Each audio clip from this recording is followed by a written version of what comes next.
اعوذ باللہ من الشیطان اللعین الرجیم بسم اللہ الرحمن الرحیم الحمد للہ وکفا وسلام علی عبادہ الذین اصطفیٰ. درود بھیجیے محمد و آل محمد.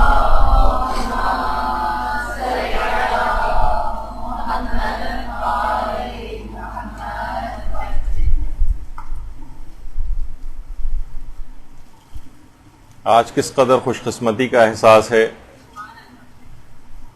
کہ انتہائی بابرکت دن اس درس کی سعادت نصیب ہو رہی ہے. جب بھی امام زمانہ کے متعلق گفتگو کرنا ہوتی ہے تو حقیقتاً زبان ساتھ نہیں دیتی، سمجھ میں نہیں آتا کہ ایسی شخصیت کی کیا توصیف بیان کی جائے. اچھا، ہماری حیثیت تو ظاہر ہے کچھ بھی نہیں ہے. یہاں تو بڑے بڑے مراجع ایسے ہیں جیسے کہ آیت اللہ وحید خراسانی.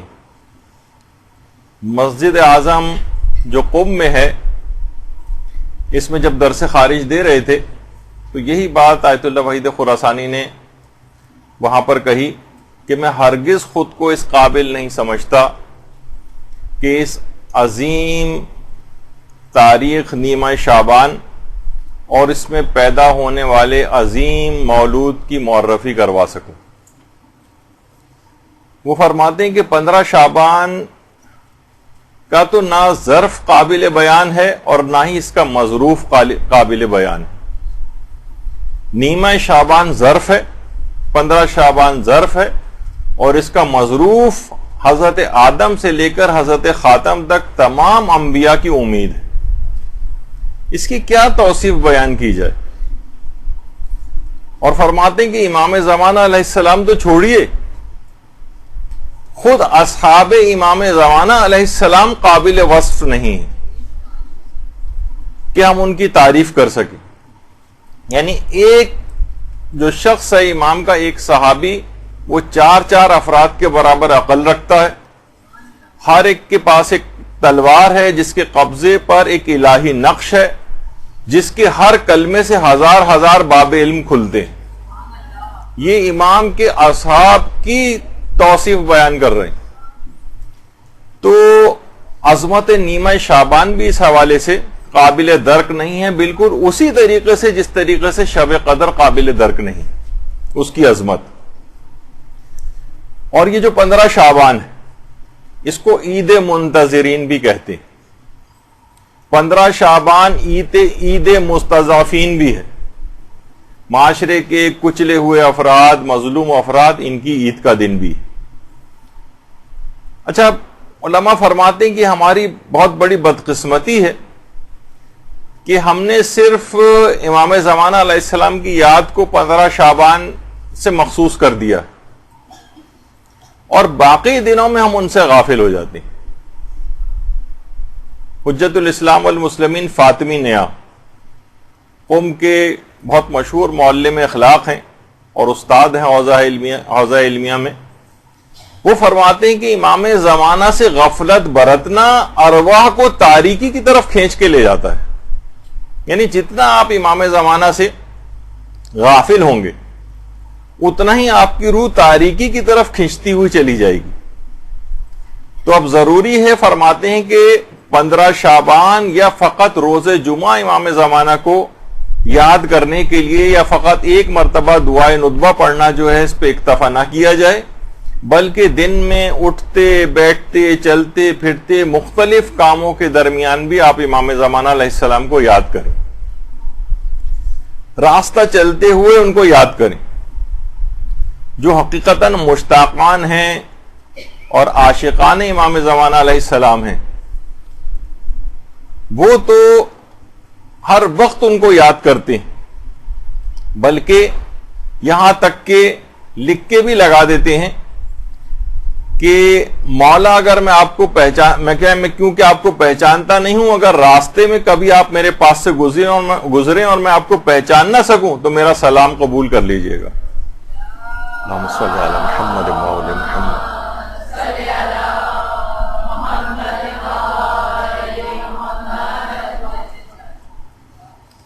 تو یہ ارتباط، ایسا توسل، ایسی یاد ان کی بہت ضروری. اور یہ ارتباط اور توسل اور اس طرح کی یاد یہ خود ہمارے اپنے فائدے کے لیے.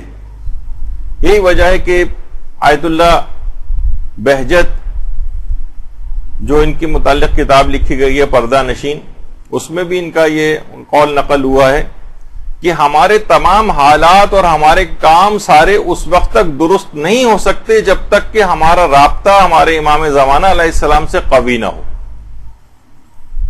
اور ہمارے امام عصر سے ہمارا رابطے کا قوی ہونا اصلاح نفس کے ساتھ وابستہ ہے. یعنی جس قدر اصلاح نفس ہوگی اسی قدر ہمارا رابطہ امام زمانہ علیہ السلام سے مضبوط ہوگا، اور جس قدر اصلاح نفس سے ہم غافل ہوں گے اسی قدر ہمارا ارتباط امام زمانہ سے کمزور پڑتا رہے گا، اسی قدر ہمارے امور کے اندر مشکلات آتی جائیں گی. تو یہ ضروری ہے کہ اپنے زمانے کے امام کے لیے معلومات کو بہت زیادہ بڑھائیے اور امام شناسی ہونی چاہیے. در محضر آیت اللہ بہجت، اس میں بھی آیت اللہ بہجت فرماتے ہیں کہ اگر آپ کی امام شناسی میں اضافہ ہوگا تو خود بخود اس بات کا لازمہ بنے گا کہ خدا شناسی کی طرف آپ جائیں گی، کیونکہ امام سے بڑھ کر اللہ کی کوئی نشانی نہیں. اور فرماتے ہیں کہ امام ایک آئینہ ہے جس میں پورے عالم کی حقیقت جو ہے وہ نمایاں ہوتی ہے. امام ایک آئینے کی طرح سے.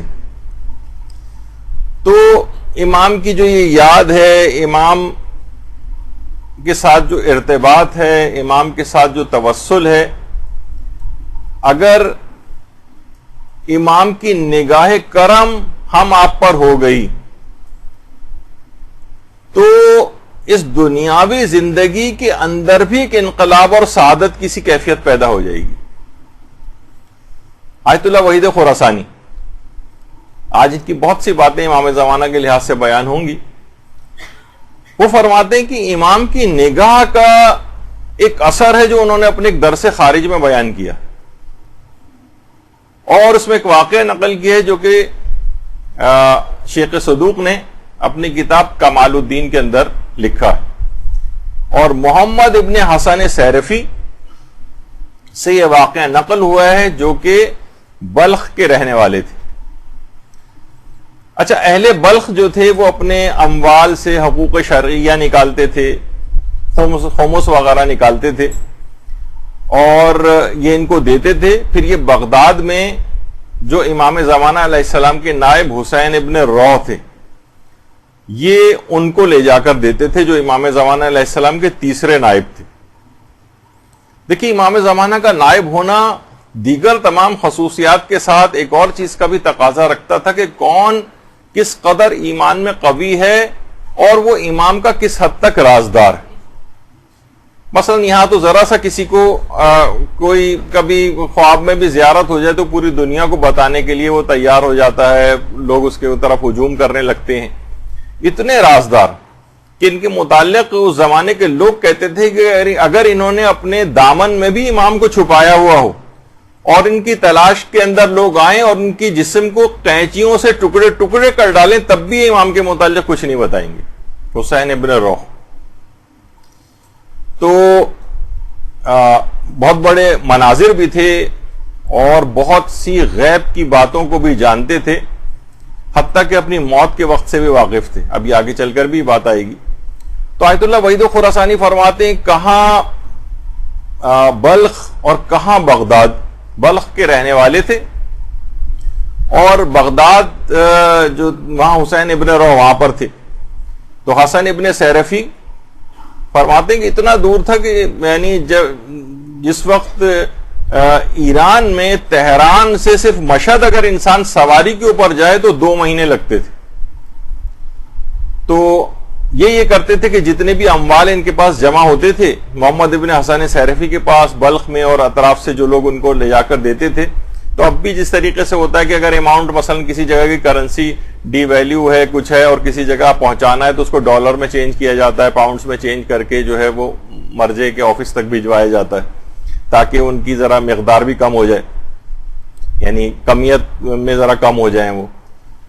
تو انہوں نے اپنے تمام اموال کو سونے اور چاندی کے سکوں کے سانچوں میں ڈھلوایا اور سفر کے لیے تیار ہو گئے. اور مدت تک سفر کرتے کرتے سرخس کا ایک علاقہ ہے جو کہ ایران اور ترکمانستان کے درمیان میں اس کی ایک سرحد ہے. وہاں پہنچ گئے. وہاں انہوں نے خیمہ لگایا محمد ابن حسن سیرفی نے, اور زمین پر بیٹھ کر وہ سونے اور چاندی کے سکے جو انہوں نے امام تک پہنچانے تھے ان کو بیٹھ کر گننے لگے. اچھا, اس زمانے میں ریت کے اوپر بیٹھے ہوئے تھے. ایک سکہ کہیں ریت کے اندر ہی کسی جگہ پر گم ہو گیا, چاندی کا سکہ تھا. اچھا, یہ تھے ایک امین شخص. اب انہوں نے کہا ایک سکہ کہاں چلا گیا وہ. بہرحال انہوں نے اپنے ذاتی مال سے اس کمی کو پورا کیا, اور سرخ سے یہ ہمدان آئے, اور ہمدان میں وہاں اس مال کو چاندی کے اندر سانچے میں ڈھلوایا, اور پھر اس کا سکہ بنوایا دوبارہ, اور پھر ہمدان سے ہوتے ہوئے یہ بغداد پہنچ گئے. بغداد میں حسین ابن روح کا جو مکان تھا وہاں پر بڑی مشکل کے بعد حسین ابن روح کے مکان کو انہوں نے تلاش کیا. بہرحال ان کا گھر مل گیا, اور تمام سونے اور چاندی کے وہ سکے, آیت اللہ وحید خراسانی واقعہ سنا رہے ہیں, تمام سونے اور چاندی کے وہ سکے ان کی جو تھیلیاں تھیں وہ حسین ابن روح کے سامنے رکھی. حسین ابن روح فرماتے ہیں کہ حسین ابن روح کون ہیں؟ یہ وہی ہیں جنہیں امام زمانہ علیہ السلام کی سانسیں نصیب ہوئی ہیں.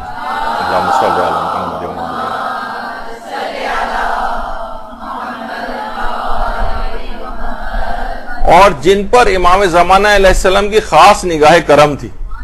انہوں نے اپنے سامنے سونے اور چاندی کے وہ سب سکے سامنے رکھے.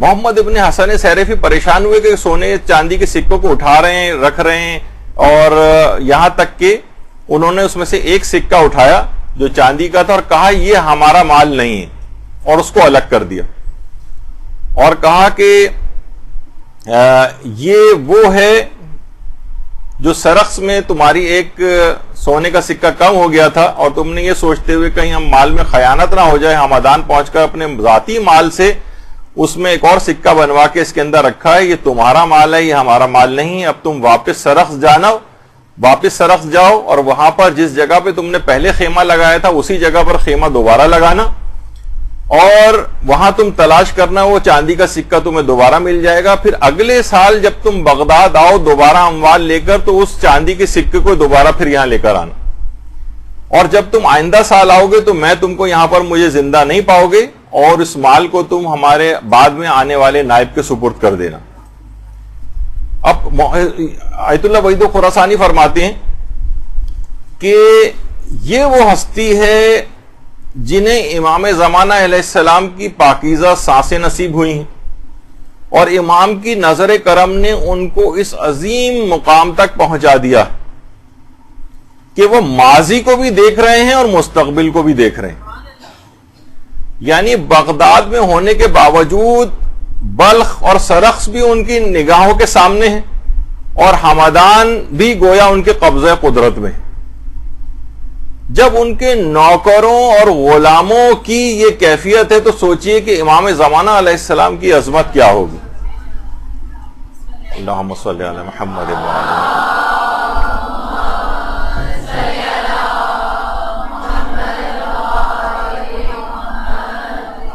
اور فرماتے ہیں کہ آج صاحبان ایمان کی یہ حالت یعنی علماء بیان فرماتے ہیں کہ صاحبان ایمان کی آج یہ حالت ہو گئی ہے کہ گویا ایک لحاظ سے بہت سے وہابیت سے بڑے متاثر نظر آ رہے ہیں, یہاں تک کہ ائمہ کے معجزات کا انکار کر رہے ہیں, ائمہ کی ولایت تکوینی کا انکار کر رہے ہیں, اور ان کے علم غیب اور ان کے ہاتھ میں جو قدرت و طاقت ہے جو پروردگار عالم نے ان کو دی اس پر سوالات اٹھانے لگے ہیں. تو آپ سوچئے کہ جب امام زمانہ علیہ السلام کے غلاموں کی اور ان کے ملازموں کی اور ان کے وکلاء کی اتنی عظمت ہے اور اتنی ولایت تکوینی ان کے پاس ہے کہ وہ ماضی کو بھی دیکھ رہے ہیں, مستقبل کو بھی دیکھ رہے ہیں, ایک ایک چیز ان کی نگاہ کے سامنے ہے, تو امام کی کیفیت کیا ہوگی. جب بھی زیارت مطلقہ جو ہے حضرت امیر کی مفاتی کے اندر بھی ہے, بہار کے اندر بھی ہے, کہ آپ خدا کی وہ دیکھنے والی آنکھ اور سننے والے کان ہیں, تو کتنی ان کی شان, کتنی ان کی عظمت ہے. اور جب بھی آیت اللہ بہجت یہ بات بھی بیان فرماتے تھے کہ ہم جو آپس میں بھی جو باتیں کرتے ہیں، مثلا آپ اپنے رشتہ دار سے باتیں کر رہی ہیں، سہیلی سے باتیں کر رہی ہیں، وہ فرماتے ہیں کہ ابھی کوئی کلمہ ہماری زبان سے نکلنے نہیں پاتا، اس سے پہلے امام زمانہ علیہ السلام تک پہنچ جاتا، اس سے پہلے امام زمانہ تک پہنچ جاتا ہے۔ تو آج ہم کسی کے خلاف بات کر رہی ہے، کوئی خاتون اپنی ساس کے خلاف بات کر رہی ہے، اپنی نند کے خلاف بات کر رہی ہے، تو یہ بات دماغ میں رکھے کہ اب یہ منہ سے نکال رہی ہے اور یہ بات امام زمانہ علیہ السلام تک پہنچ رہی ہے، یہ جملہ امام تک پہنچ رہا ہے، سی سی کیمرے ہر جگہ کے پر لگے ہوئے ہیں جو ساری رپورٹ امام تک پہنچا رہے ہیں، آپ کا نامہ اعمال امام زمانہ علیہ السلام تک پہنچ رہا ہے۔ تو آپ سوچئے کہ خود آیت اللہ وحید خراسانی فرماتے ہیں کہ جملہ نکالنے سے پہلے سوچ لینا کہ یہ جملہ امام زمانہ علیہ السلام کے قلب نازنی کو کس قدر غمگین کر سکتا۔ تو اچھا، یہ امام اس طرح کے امام ہیں، سارے ائمہ ہی ہمارے، جو ہمارے تمام تر گناہوں کے باوجود ہماری شفاعت پر آمادہ ہیں، اور یہ کبھی دھتکارتے نہیں ہیں آپ کو۔ کتنا ان کا خیال رکھنا چاہیے۔ کتاب جو ہے اوالی اللیالی، اس کی پہلی جلد میں ہے کہ ایک دشمن اہل بیت ہمارے چھٹے امام امام جعفر صادق علیہ الصلوۃ والسلام کی خدمت میں آیا صلی اللہ علیہ وسلم،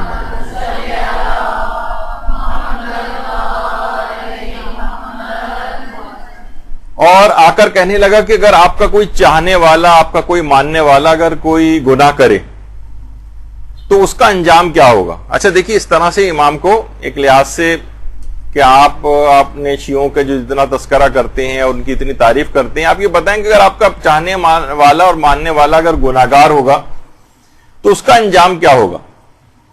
امام نے فرمایا کہ پروردگار عالم اس کو بیماری میں مبتلا کر دے گا، تو جتنی وہ بیماری میں تکلیف اٹھائے گا وہ سب اس کے گناہوں کا کفارہ بن جائے گی اور انجام بخیر ہو جائے گا۔ اچھا، اس نے کہا کہ اچھا دیکھیے، ایک تو ہم لوگ بیماریوں سے کتنا گھبراتے ہیں، اور خیر بیماریوں سے ہر انسان گھبراتا ہے، اس کے بچنے کی دعا بھی کرتا ہے، اس کا علاج بھی کرتا ہے، لیکن بہرحال جتنے عرصے بیمار رہتا ہے مسلسل گناہ جڑتے ہیں، مسلسل اس کے درجات میں اضافہ ہوتا ہے، اور وہ تمام نیک اعمال جو وہ صحت مندی کے عالم میں کیا کرتا تھا وہ اس بیماری کے عالم میں نہ کرنے کے باوجود اس کے نام اعمال میں لکھے جا رہے ہوتے ہیں۔ کتنا بیماری کے خود اپنے ایک فضائل ہیں۔ تو اس نے کہا کہ اچھا، اگر آپ کا وہ چاہنے والا ہے، ماننے والا، اگر جو آپ کا شیعہ ہے وہ اگر بیمار بھی نہ پڑے پھر کیا ہوگا؟ تو امام نے فرمایا تو پھر پروردگار عالم اس کو ایک برا پڑوسی دے گا جو اس کو تکلیف پہنچائے گا، اور وہ تکلیف کو برداشت کرے گا اور اس کے گناہوں کا کفارہ ہوگا اور انجام پھر بخیر ہو جائے گا۔ اچھا، اب وہ دشمن اہل بیت کوشش کر رہا ہے کہ کس طریقے سے میں امام کو شیعوں کی اس لحاظ سے مذمت کے اوپر لے کر جاؤں۔ دیکھیے میں کیا بیان کر رہا ہوں کہ وہ ہر صورت میں آپ کی شفاعت پر آمادہ ہے۔ اس نے کہا اچھا، بالفرض اگر ان کے پاس اس کے کوئی برا پڑوسی بھی نہیں، تو امام نے فرمایا پھر اس کو پروردگار عالم کوئی برا دوست دے گا جو اس کو تکلیف پہنچائے گا، اور اس کو تکلیف پہنچانے کا جو بھی اس کو تکلیف پہنچے گی وہ اس کے گناہوں کا کفارہ بن جائے گی۔ اس نے کہا اچھا، اگر کوئی برا دوست بھی نہیں ہے اس کا، پھر اس کا کیا ہوگا؟ امام نے فرمایا پھر اس کو کوئی برا ہمسر ملے گا، مثلا کوئی عورت ہے تو برا شوہر ملے گا، شوہر ہے تو مثلا بری بیوی ملے گی اس کو، جو اس کو تکلیف پہنچائے گی، پھر ان تکالیف کو برداشت کرے گی اور اس کے گناہوں کا کفارہ ہوگا، اور اس طرح سے انجام بخیر ہو جائے گا۔ کہا کہ اچھا مولا، اگر یہ بتائیے کہ اگر اس کو کوئی برا شوہر، یعنی برا شوہر یا بری بیوی سے وہ ملے گی، تو اگر یہ دونوں بھی اگر نہ ملے اس کو تو پھر کیا ہوگا؟ تو کہا کہ پروردگار عالم اس صورت میں اس کو مرنے سے پہلے توبہ کی توفیق نصیب فرمائے گا اور اس کا انجام پھر بخیر ہو جائے گا۔ اچھا، اب اس نے اب سمجھ میں نہیں آ رہا اس کے کہ میں کیسے آخر امام کو ایک لحاظ سے پھنساؤں اپنے اس جملوں کے اندر۔ کہا کہ اچھا، بالفرض اگر توبہ کی توفیق بھی نصیب نہ ہو مرنے سے پہلے تو پھر کیا ہوگا آپ کے شیعوں کا؟ تو امام نے فرمایا تیری آنکھوں پر خاک اس کے باوجود بھی ہم اس کی شفاعت کریں گے. اللہم صلی علی محمد.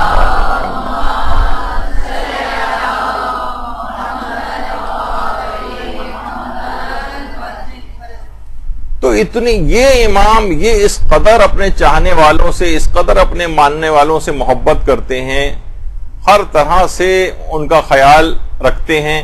اب ان کے چاہنے والوں کو کس قدر اس بات کا اہتمام کرنا چاہیے کہ اپنے امام کے، اتنے چاہنے والے امام کا دل نہ دکھائیں. یہ جو بھی کلمہ منہ سے نکال رہے ہیں سب کچھ امام تک پہنچ رہا ہے، ان کے دل نازنی کو زخمی کر رہا ہے، ان کو غمگین کر رہا ہے. کتنی ہم کو اس بات کی کوشش کرنی چاہیے کہ اپنے زمانے کے امام کو ہم ناراض نہ کریں، ان کے دل کو تکلیف نہ پہنچائیں. آیت اللہ علی آقا قاضی اور آیت اللہ سید جمال الدین گلپائگانی. آیت اللہ سید جمال الدین گلپائگانی کے تو واقعات بہت مشہور ہیں. خود وادی السلام کے قبرستان میں یہ جاتے تھے اور اپنی آنکھوں سے وہاں پر جو برزخی عذاب ہو رہے ہوتے تھے، کیونکہ وادی السلام میں ہر قسم کے مردے جو ہے وہ دفن ہوتے ہیں، اور حتیٰ کہ 5-5, 6-6, 7-7 گھنٹے وہاں پر قبرستان میں بیٹھے رہتے تھے. شاگرد بھی ان کے پریشان ہو جاتے تھے جو ان کے ساتھ قبرستان جاتے تھے، لیکن یہ اپنی چشم برزخی سے ان تمام عذابوں کا مشاہدہ کرتے تھے. اور ان کے استاد تھے ان دونوں کے آیت اللہ ملا حسین قلی حمدانی. یہ وہی ہیں جو کہ حرم امیر المومنین علیہ السلام میں مدفون ہیں، بہت بڑے عالم عارف تھے.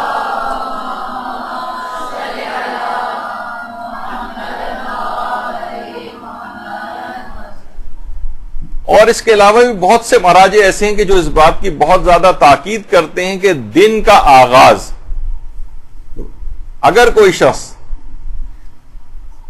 اپنے دن کا آغاز سورہ یاسین سے کرے، اور اس کے علاوہ سورہ یاسین کے علاوہ زیارت آل یاسین پڑھے، اور اس کے بعد ان سورہ یاسین کو اور زیارت آل یاسین کو جو آپ نے ابھی شب نیمہ شعبان کے اندر پڑھی ہوگی، اس کے بعد امام زمانہ کی خدمت میں ہدیہ کرے. یہ عام دنوں کے متعلق بھی بتا رہے ہیں. تو فرماتے ہیں کہ پھر دیکھیں کہ آپ کے ساتھ ہوتا کیا ہے. اگر آپ اس کی عادی بن گئے کہ روزانہ دن کا آغاز سورہ یاسین سے کریں اور اس کے بعد زیارت آل یاسین پڑھ کر امام زمانہ علیہ السلام کی خدمت میں ہدیہ روانہ کریں، پھر آپ دیکھیں گے کہ آپ کی زندگی کے اندر کیسے انقلابات آتی اور انسان جو ہے کس طرح سے امام زمانہ کا منظور نظر بنتا ہے. آج وہ سارے ہم وہی حوالے جو اعمال کو ذکر کریں گے جو کہ حقیقتاً امام زمانہ علیہ السلام کا منظور نظر بناتی. تو لطف اور عنایات امام زمانہ اور امام زمانہ علیہ السلام کی خاص نگاہ کرم یہ آپ پر ہونے لگے گی. یہی وجہ ہے کہ آیت اللہ جوادی عاملی فرماتے ہیں بہت اچھا جملہ کہ اہم یہ بات نہیں ہے کہ ہم ان کی زیارت کریں، اگرچہ یہ دوسرے پیرا میں کا ورنہ خود امام کی زیارت کتنی بڑی فضیلت ہے. فرماتے ہیں لیکن اتنی اہم یہ بات نہیں ہے کہ ہم امام زمانہ علیہ السلام کے چہرے کی زیارت کریں، زیادہ اہم یہ ہے کہ وہ ہمیں دیکھیں. اصلاً دیکھا جائے وہ ان کی نگاہ کرم آپ کی طرف ہو جائے، یہ آپ کو اصلاً فائدہ پہنچانے والی چیز. وہ اپنے خاص لطف اور عنایت کی نگاہ آپ کے اوپر کرنے لگے. تو فرماتے ہیں کہ جو کوئی بھی امام زمانہ علیہ السلام کے قریب ہونا چاہتا ہے اور وہ چاہتا ہے کہ امام زمانہ سے قریب تر ہوتا چلا جائے، تو اس کو اپنے اندر اتنی وسعت دینی پڑے گی کہ وہ گناہوں کو ترک کر کے ایک نیک انسان بن جائے. اور فرماتے ہیں اگر کوئی شخص مکمل طور پر اپنے آپ کو بالکل تبدیل کر دے، گناہگار انسان سے ایک نیک انسان کے اندر تبدیل ہو جائے، تو وہ نیک بنتے ہی فوراً ہی محضر امام زمانہ علیہ السلام میں پہنچ جاتا ہے. اللہم صلی علی محمد.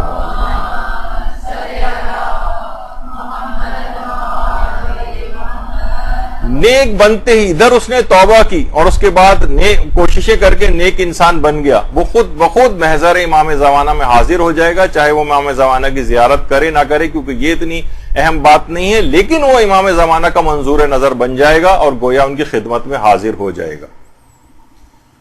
تو اور ان کی نگاہ کا باقاعدہ مرکز بن جائے گا.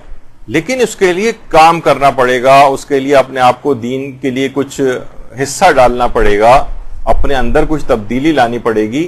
خاص طور پر ہمارے جو یہ سعادات کرام، خود ایک شرف سعادت، اس میں کوئی شبہ نہیں کہ سعادت ایک شرف. آج کل یہ والی بھی مذمتی پہلو بہت آنے لگا ہے کہ نہیں، اگر مثلا سید جو ہے وہ اگر کچھ گناہ گار ہے تو ظاہر ہے ہم گناہ کا کوئی احترام نہیں کرے، لیکن جس طریقے سے والدین گناہ گار بھی ہیں تو ان کا ایک احترام ہوتا ہے. استاد ہو سکتا ہے کہ کسی کا استاد داڑھی منڈا ہو، کسی کی جو کوئی استاد ہے اس کا پردہ اتنا صحیح نہ ہو، تو کیا آپ کو اس کی توہین کرنے کی اجازت مل جائے گی یا اس کی بے احترامی کی اجازت مل جائے گی؟ ایسا تو نہیں ہوگا نا. تو بہرحال فرماتے ہیں کہ آیت اللہ ناصر مکارم شیرازی نے بھی یہ بات کہی، کہا کہ اگر اس لحاظ سے آپ دیکھیں کہ امام زمانہ کے ہاں اصل میں کام کی اہمیت ہے، شرف سعادت وہ اپنی جگہ پر ہے، لیکن اصلاً کام کر کے دکھانا. خود انہوں نے بہت اچھی مثال دی ہے کہ ہمارے جو امام زمانہ علیہ السلام کے جو چاروں نائبین گزرے، چاروں نائبین، ناصر مکارم شیرازی فرماتے ہیں چاروں کے چاروں نائبین غیر سید تھے، غیر سادات تھے، لیکن کیا ایسا کام کر کے دکھایا، کیا ایسا اخلاص ان کے اندر تھا، کیا ایسی رازداری ان کے پاس تھی، کیا ایسی خصوصیات ان کے پاس تھیں کہ اگرچہ سید نہیں تھے، امام کی اولادوں میں سے بھی نہیں تھے، اس کے باوجود بھی اتنے قریب ہو گئے کہ چاروں کے چاروں امام کے نواب اربع جو تھے وہ غیر سادات تھے. ایسا کام انہوں نے کیا کہ اتنا بڑا مقام امام کی خدمت میں حاصل کیا. سلمان فارسی کو اگر آپ دیکھیں، حضرت سلمان فارسی، ان کے والدین تو مجوسی تھے، لیکن کیا ہوا کہ ایسا اپنے آپ کو تبدیل کیا کہ ایمان کے 10ویں درجے کے اوپر فائز ہو گئے سلمان فارسی. اسی طریقے سے زرارہ ابن آیون کتنے مشہور ائمہ کے اصحاب میں ان کا شمار ہوتا ہے، ان کے اپنے والد عیسائی تھے.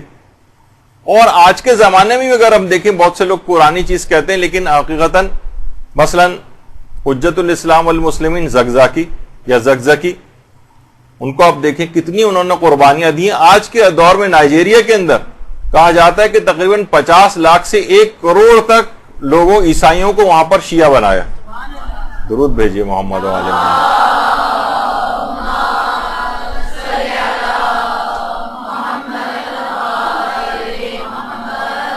اور ان کے اوپر پھر مظالم جو ڈھائے گئے اور ان کے بچوں کو کس طرح سے شہید کیا گیا. لیکن ظاہر ہے کہ کچھ نہ کچھ کام کر کے دکھانا ہوتا. اب خواہ وہ کام تبلیغات میں آپ کریں، خواہ وہ کام جو ہے اہل بیت سے روشناس کرانے میں کریں، لوگوں کے کردار اور عمل کو بہتر بنانے میں کریں، یعنی اصلاً دیکھا جائے تو کام کر کے دکھانا. امام کی فوج کا، ہراول دستے کا یا ان کی سپاہیہ کے اندر شامل ہونے کا معیار یہ ہے کہ کچھ نہ کچھ کام کرنا.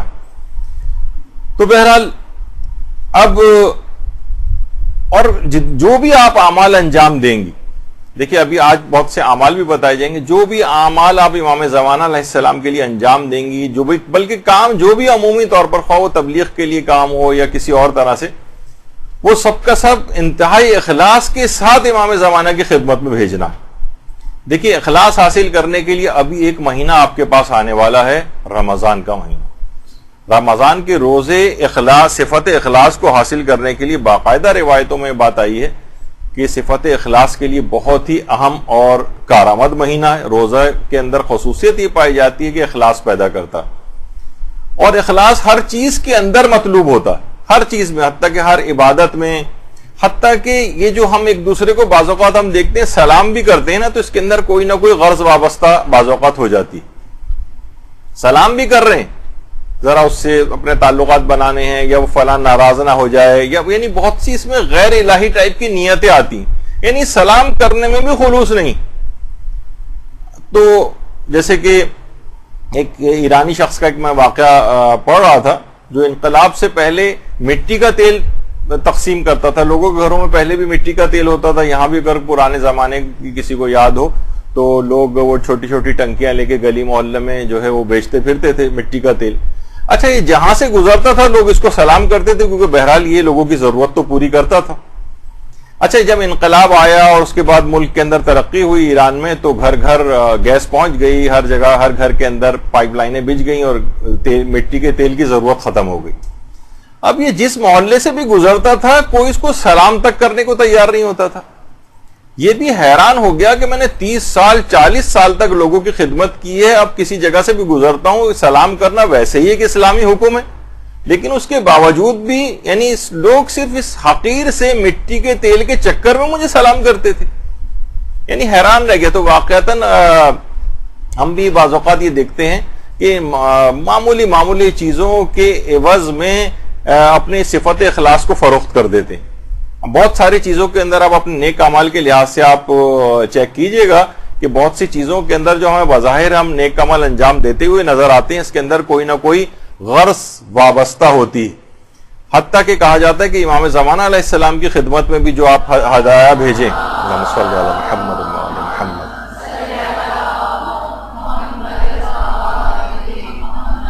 وہ بھی مکمل اخلاص کے ساتھ بھیجیں، مکمل اخلاص کے ساتھ. یعنی بعض اوقات ہوتا ہے ٹھیک ہے ہمارے ساتھ بہت سی ضمنی حاجات تو ہمارے ساتھ لگی ہوئی ہیں، لیکن ہم دیکھتے ہیں دیکھیں پروردگار عالم کی ذات حقیقتاً وہ ذات ہے بہت اعلیٰ و عرفہ ہے، اس میں تو ہم اپنی حاجاتیں سب اس کے سامنے رکھ دیتے ہیں. لیکن امام کو کوئی ہدیہ بھی بھیج رہے ہیں، اس میں بھی ہم نے ضمنی بہت ساری اپنی دنیاوی نیتیں چپکائی ہوئی ہیں اس کے ساتھ، اگرچہ وہ بھی جائز ہیں، کوئی اس کے اندر حرج نہیں ہے. وہ ذات اتنی کریم ہے کہ ان طرح کی کثافتوں کے ساتھ بھی ہمارے ہدیوں کو قبول کر لیتی. لیکن بہرحال ایک مکمل اخلاص کے ساتھ کہ ہمارے زمانے کا امام مولا، ہمیں اس کے عوض میں کچھ بھی نہیں چاہیے، بس یہ حقیر سا ایک تحفہ اور ہدیہ ہی ہم آپ کو آپ کی خدمت میں بھیجنا چاہتے. وہ تو ضمنی فوائد وہ تو سارے ملیں گے.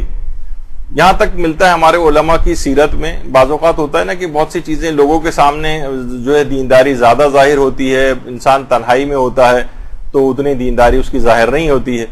آیت اللہ بروجردی کے متعلق یہ بات ملتی ہے کہ جب وہ نماز جماعت پڑھاتے تھے تو وہ نماز جماعت بہت ہی جلد ختم کر دیتے تھے، کیونکہ دیکھیں نماز جماعت کا حکم بھی ہے کہ اس میں اضعف المامومین کا خیال کرنا ہوتا ہے. ہو سکتا ہے کوئی کمزور ہو سکتا ہے کوئی بوڑھا ہو سکتا ہے کوئی حوائج ضروریہ اس کو تنگ کر رہے ہوں، تو انسان مختصر نماز پڑھائے. بہترین نماز اس کو جماعت اس کو کہا جاتا ہے. تو نماز جماعت کو تو آیت اللہ بروجردی بہت ہی جلد ختم کر دیتے تھے. لیکن ایک عالم فرماتے ہیں ایک دفعہ میں ان کے اپنے گھر ان سے ملنے کے لیے گیا، اس وقت آیت اللہ بروجردی 2 رکعت نماز مستحبی پڑھ رہے تھے تو 20 منٹ میں وہ نماز ختم کی. یعنی لوگوں کے سامنے جو نماز جماعت کا جو حکم ہے وہ تو 2 یا 3 منٹ کے اندر پوری جماعت ختم کر رہے ہیں، اور 2 رکعت نماز مستحبی میں جو گھر میں اکیلے پڑھ رہے تھے اس میں پورے 20 منٹ لگائے.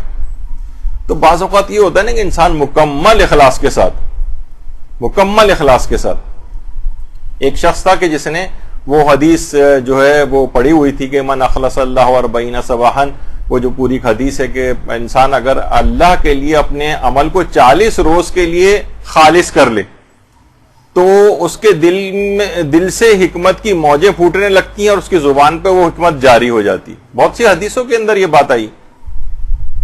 اچھا، اس نے 40 روز کا یہ عمل کیا، اپنے دل کو خالص کیا، اور لیکن اس نے دیکھا کہ 40 روز گزر گئے لیکن میرے دل سے کوئی بھی حکمت کوئی نہیں پھوٹ رہی، کوئی چیز میری زبان کے اوپر جاری نہیں ہو رہی. تو وہ بڑا پریشان ہوا. اس نے سوچا کہ میں، جیسے کہ آج کل بھی ہوتا ہے کہ فوراً لوگ آج کل حدیث کے اوپر اعتراض کرتے ہیں.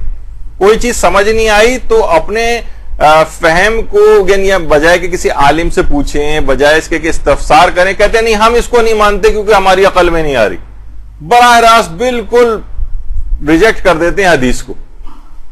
تو اس نے سوچا کہ ایسا نہ ہو کہ حدیث ہی پتہ چلا جھوٹی ہو. اس نے حدیث کی تحقیق کی تو پتہ چلا کہ حدیث بھی صحیح ہے.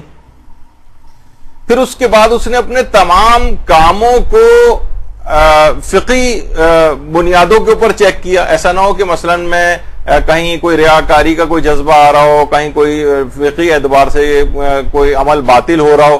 اس نے تمام اپنے اعمال کو بھی چیک کیا، وہ بھی سارے صحیح نکلے. اس کی سمجھ میں نہیں آیا کہ پھر یہ حدیث بھی صحیح ہے، پھر میں نے 40 روز کا یہ عمل کیا پھر بھی میرے دل میں حکمت کے چشمے کیوں نہیں پھوٹے. تو وہ اس کے بعد بابصیرت علماء کے پاس گیا. انہوں نے کہا کہ اصل معاملہ یہ ہے کہ تم نے 40 دن تک اپنے قلب میں حکمت پھوٹنے کے لیے عبادت خدا انجام دی تھی، نہ کہ خدا کے لیے. تم یہ چاہتے تھے کہ یہ جو تمہاری خواہش تھی کہ میری زبان کے اوپر حکمت کے چشمے جاری ہو جائیں، اصلاً تمہاری نیت اس فائدے کو حاصل کرنے کے لیے تھی، نہ کہ مکمل اخلاص کے ساتھ پروردگار کی خوشنودی. یہی وجہ ہے کہ تمہیں یہ چیز حاصل نہیں ہوئی. تو دیکھیے علماء بھی ایک بات بیان کرتے ہیں، حدیث قدسی میں بھی یہ بات آئی ہے کہ پروردگار عالم فرماتا ہے کہ اے فرزند آدم، میں نے ساری چیزوں کو تمہارے لیے بنایا ہے، ساری چیزوں کو، اور تجھے اپنے لیے بنایا ہے. یعنی سب چیزیں تیرے لیے ہیں اور تو میرے لیے.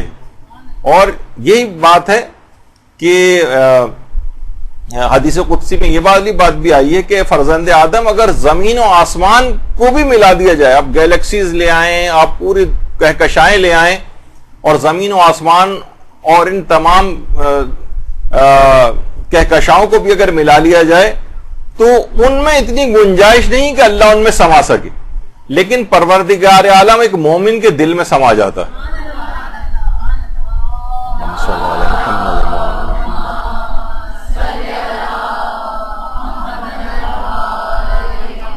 اور ہم ہیں کہ انتہائی معمولی آسائشوں کے لیے اپنے پروردگار عالم کا سودا کر لیتے ہیں.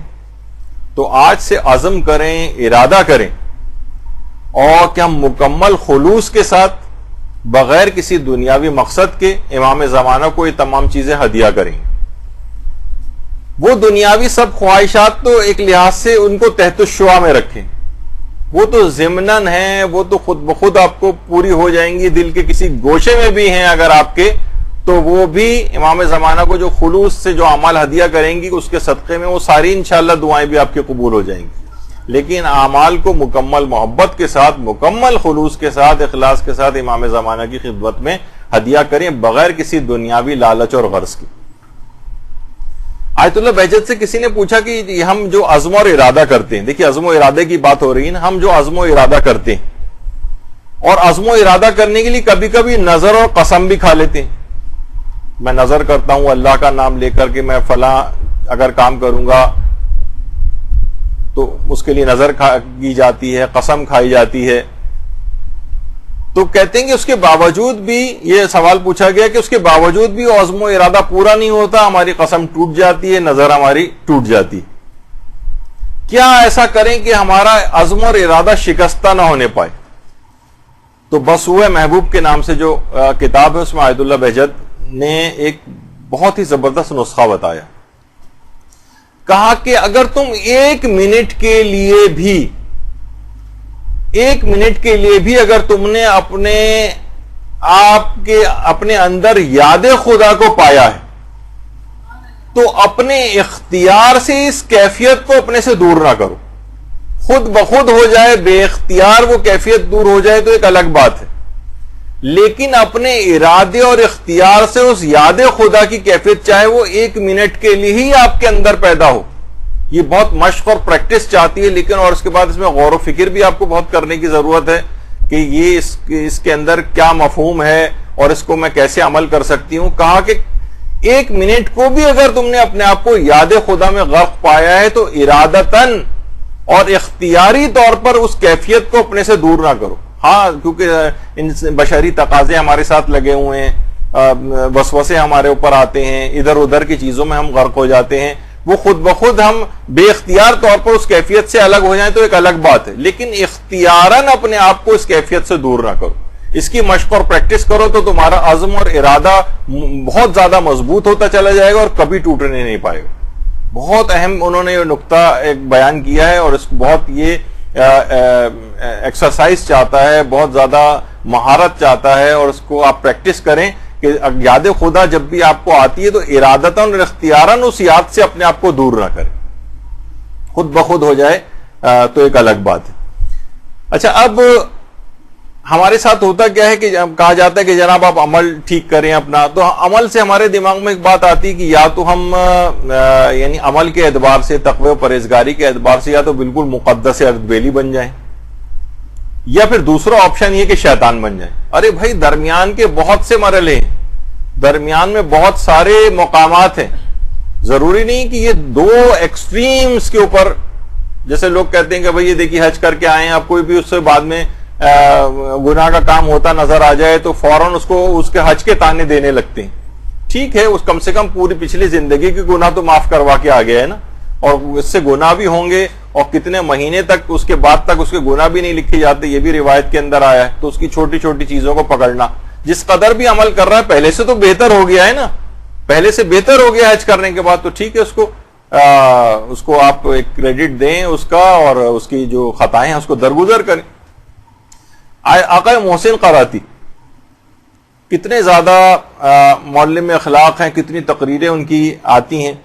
تو ان کے پاس کہتے ہیں کہ ہمارے پاس بہت سے بالکل بہت فرینک قسم کے لوگ بھی آتے ہیں, اور بڑی زبردست, ظاہر ہے کہ ان کی جتنے بھی دروس ہوتے ہیں وہاں پر بڑے لوگوں, نوجوانوں کے لوگوں کے اندر بڑا انقلاب اس کے اندر آیا.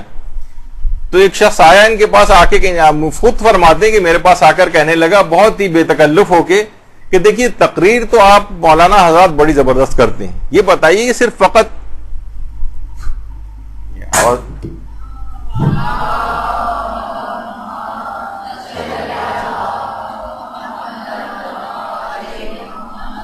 کہنے لگے کہ تقریر تو آپ لوگوں کی بہت اچھی ہوتی ہے, بتائیں کہ جتنا آپ تقریر کرتے ہیں ان سب کے اوپر عمل پیرا بھی ہوتے ہیں یا نہیں ہوتے.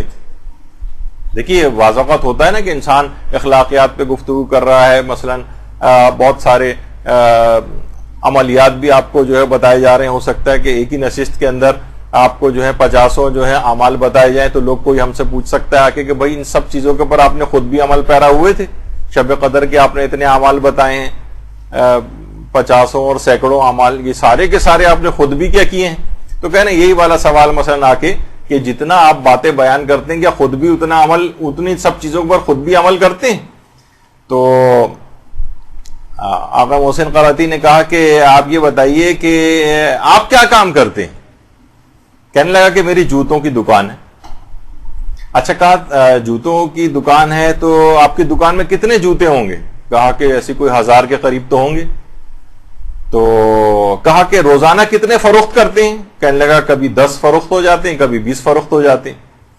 تو آقا محسن قراتی کہنے لگے بس ہمارا بھی یہی حساب ہے, معلومات بہت ساری ہیں لیکن عمل ضرورت کے حساب سے کرتے ہیں. یعنی یہ نہیں کہ سارا کا سارا عمل جتنا بھی آپ کو چیز بتائی جا رہی ہے وہ سب پہ سب پر اتنی 100% عامل بھی ہو جائیں, یہ ضروری نہیں ہوتا. تو بہرحال یہی ہے کہ یہ ضروری نہیں کہ جب بھی آپ کو بعمل ہونے کی بات بتائی جائے تو اصل میں لوگ کہتے ہیں یا تو پورا وہ بن جائیے, مہدی بحر العلوم بن جائیں, مقدس اردبیلی بن جائیں, یعنی بالکل ایک بھی گناہ کا سوچے بھی نہیں, یا یہ کہ پھر دوسرا تو کوئی آپشن ہے نہیں, اس سے اگر کم گئے تو بس پھر تو شیطانی بننا ہے. نہیں, جس قدر بھی ممکن ہو آپ ترقی کرتی جائیں, اپنے اسٹیٹس کو روحانی طور پر بڑھاتی جائیں, آہستہ آہستہ عمل میں اضافہ کرتی جائیں. چھوٹی چھوٹی نیکیاں جس قدر بھی ممکن ہو چھوٹی چھوٹی نیکیاں کرتی جائیں, اور بلکہ کسی بھی نیکی کو بلکہ چھوٹا ہی نہ سمجھیں. پروردگار عالم کے نزدیک کتنی بڑی نیکی بن جائے مکمل اخلاص کے ساتھ. دیکھیں کتنی چیزیں تو ایسی ہیں کہ ہمارے مہاراجے بتاتے بھی نہیں. ابھی وہاں ایران میں سیلاب آیا تو آج ہی میں پڑھ رہا تھا وہ چیز. اب وہ انہوں نے آیت اللہ جعفر سبحانی نے اپنا پورا گھر فروخت کر دیا اور ساری کی ساری رقم سیلاب وکٹمز کے لیے وہاں پر جمع کرا دی. بڑے آرام سے آپ نے سن لیا, درود تو بھیجیے نا. اللہ صلی اللہ علیہ وسلم.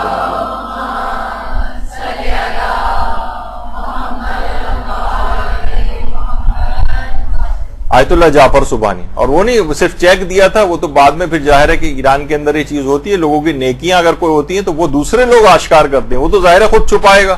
انہوں نے تو خاموشی سے صرف چیک جمع کرایا تھا, لیکن کیا ہے کہ علماء نے اس کو آشکار کیا اور کہا کہ دیکھیں, یعنی اپنا گھر تک فروخت کر دیا اس کے لیے انہوں نے. تو چلیں, یہ تو پھر بھی ایک بڑی بات ہم کو نظر آتی.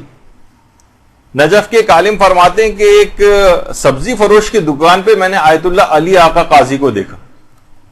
وادی السلام کا قبرستان شروع ہی ہوتا ہے کہ بالکل شروع میں آیت اللہ علی آقا قاضی کا مقبرہ نظر آئے گا, وہاں کی قبر مبارک ہے. تو وہ نجف کے عالم دین فرماتے ہیں کہ میں نے دیکھا سبزی فروش کی دکان پہ آیت اللہ علی آقا قاضی کھڑے ہوئے تھے, اور وہ سبزی فروش کی دکان پر سے خراب جو سبزی ہے وہ چھانٹ رہے تھے. اس میں کاہو جو کہ سلاد کے پتوں کے طور پر استعمال ہوتے ہیں, اس میں سے سخت اور بوسیدہ قسم کے جو لیوز تھیں وہ اس کی نکال رہے تھے. اچھا یہ مسلسل انہیں آبزرو کر رہے ہیں آیت اللہ علی آقا قاضی. اچھا جوان طالب علم عام طور پر بزرگ اپنے اساتذہ کو دیکھتے ہیں ان کا طریقہ کار کیا ہے, کہ بزرگ علماء کا ہم طریقہ کار دیکھیں تو انہوں نے وہ گلے سڑی قسم کی سبزیاں اور وہ سوکھے ہوئے وہ جو پتے تھے کاہو کے وہ خریدے اور اس کے بعد چلے گئے. ان نجف کے جو عالم تھے یہ فرماتے ہیں کہ میں نے جا کر ان کو اپنے استاد کو روکا اور کہا کہ آپ نے یہ گلی ہوئی سبزیاں کیوں خریدی؟ تو آیت اللہ علی آقا قاضی نے فرمایا کہ یہ جو دکاندار ہے یہ بہت غریب ہے اور میں کبھی کبھار اس کی مدد کرتا ہوں, لیکن میں اس طرح سے مدد نہیں کرتا کہ اس کی عزت نفس مجروح ہو اور نہ اس کو مفت خوری کی عادت پڑ جائے, یعنی ویسی اگر امداد کی جائے تو مفت خوری کی عادت پڑ جائے گی. اب میں نے اس وجہ سے خریدی ہیں تاکہ اس کا کاروباری نقصان بھی نہ ہو, کیونکہ بہرحال یہ غیر معیاری سبزیاں جو ہیں اور یہ گلا سڑا قسم کا جو کاہو ہے یہ اس سے کوئی بھی نہیں خریدتا, اور اس کے بعد شام کے وقت یہ دکان کو جس وقت بند کر کے جاتا ان سب کو پھینک کر چلے جاتا اور اس کا اتنا نقصان ہو جاتا. تو میں نے اس وجہ سے اس کو خریدی تاکہ اس کی اس طرح سے مدد ہو جائے. تو اتنی چھوٹی چھوٹی نیکیاں جس کی طرف آپ توجہ بھی نہیں کرتے, ان افراد کو اتنے بڑے بڑے مقامات کے اوپر فائز کر دیا. تو آپ کبھی بھی کسی یہ نہ سوچیں کہ بس ہم تو کیونکہ جعفر سبحانی کی طرح سے جو اپنے گھر کو فروخت نہیں کر سکتے تو ہم کوئی اور نیکی بھی نہیں کر سکتے. نہیں, چھوٹے لیول کی بھی بہت ساری نیکی ہیں جو بظاہر دیکھیں اللہ کے نزدیک کوئی نیکی چھوٹی اور بڑی نہیں. جس طریقے سے اللہ کے بارگاہ میں کوئی بھی گناہ جو ہے چھوٹا بڑا نہیں ہوتا, ہر جو گناہ ہے وہ اس کی بارگاہ میں دیکھیں کہ کس ذات کی نافرمانی کی جا رہی, اسی طریقے سے کس ذات کو خوش کیا جا رہا ہے وہ عمل بھی کبھی چھوٹا نہیں ہوتا. تو کوشش کریں کہ جس قدر بھی ممکن ہو نیکیاں کرتے چلے جائیں اور مکمل اخلاص کے ساتھ اس کا ہدیہ امام زمانہ علیہ السلام کی خدمت اقدس کے اندر پیش کریں. اللہم صلی اللہ علیہ وسلم.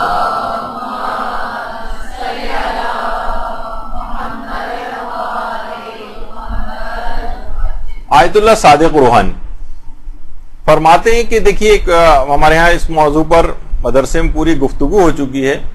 ایام عزا کے بعد جو ذاکری کلاسز ہوئی تھی اس میں فقہ عزاداری کے عنوان سے پھر اس کے اندر بہت سے ضمنی مسائل کے اوپر بھی گفتگو ہوئی تھی. تو پوری ایک نشست پر ہوئی تھی کہ ائمہ معصومین کا مجالس عزا کے اندر آنا اور حاضری دینا یہ کیا ممکن ہے یا نہیں ہے, اس پہ پوری گفتگو ہوئی تھی. واقعات سارے بیان ہوئے تھے, علماء اور مجتہدین کے فتاوے اور نظریات بیان ہوئے تھے, وہ جو شوقین ہو وہ سن سکتی ہیں اس کو. تو آیت اللہ صادق روحانی فرماتے ہیں کہ امام زمانہ علیہ السلام اور حضرت زہرا اور معصومین علیہم السلام اللہم صلی علی محمد